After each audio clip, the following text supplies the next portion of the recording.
चलिए अब आगे बढ़ते हुए बात करेंगे कि ममता बनर्जी आज एक वर्चुअल मीटिंग करने वाली है। जी हाँ, अपने टीएमसी कार्यकर्ताओं के साथ वो एक वर्चुअल मीटिंग करने वाली है। बताते हैं आपको किस बारे में है ये मीटिंग। विधानसभा चुनाव 2026 के तहत वेस्ट बंगाल और तमिलनाडु में मतदान की तारीख जैसे जैसे नजदीक आ रही है, वैसे वैसे राजनीतिक सरगर्मी तेज होती जा रही है। दोनों राज्यों में चुनावी माहौल पूरी तरह गरमा चुका है और सभी प्रमुख राजनीतिक दल एक दूसरे पर तीखे हमले कर रहे हैं। इसी बीच पश्चिम बंगाल की मुख्यमंत्री ऑल इंडिया तृणमूल कांग्रेस यानी टीएमसी की प्रमुख ममता बनर्जी आज अपनी पार्टी के सांसदों के साथ एक महत्वपूर्ण वर्चुअल बैठक करने वाली है।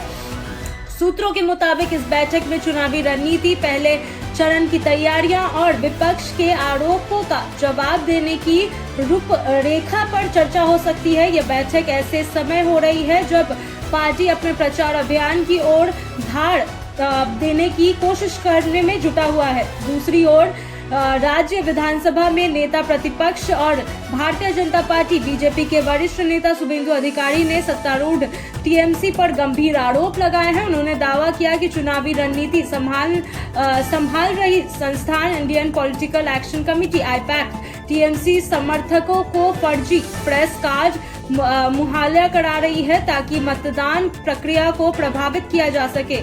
उनके इस आरोप ने राज्य की राजनीति में एक नया विवाद खड़ा कर दिया है। हालांकि टीएमसी की ओर से इन आरोपों को निर्धारक और राजनीतिक रूप से प्रेरित बताया जा रहा है। पार्टी नेताओं का कहना है कि विपक्ष चुनाव से पहले माहौल खराब करने की कोशिश कर रहा है। वहीं चुनाव आयोग ने इस मामले में हस्तक्षेप की मांग भी उठाने लगी है ताकि निष्पक्ष चुनाव सुनिश्चित किया जा सके। पश्चिम बंगाल में पहले चरण यानी कि पहली फेज की मतदान में कई संवेदनशील सीटों पर वोट डाले जाएंगे, जबकि तमिलनाडु एक ही चरण में पूरी राज्य में मतदान होने जा रहा है। ऐसे में दोनों राज्यों में राजनीतिक दल अपनी पूरी ताकत झकझोर चुका है। रैलियां, रोड शो, डिजिटल कैंपेन और वर्चुअल मीटिंग्स के जरिए मतदाताओं को लुभाने की कोशिश की जा रही है। राजनीतिक विश्लेषकों का मानना है कि इस बार का चुनाव बेहद कांटे का हो सकता है, खासकर पश्चिम बंगाल में जहां सत्तारूढ़ टीएमसी और बीजेपी के बीच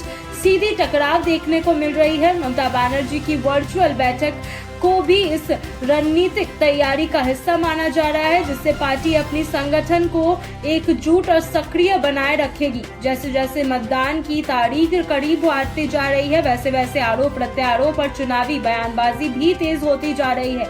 अब यह देखना दिलचस्प होगा कि इन राजनीतिक गतिविधियों का असर वोटिंग पर कितना पड़ता है और जनता किसे अपना समर्थन देती है।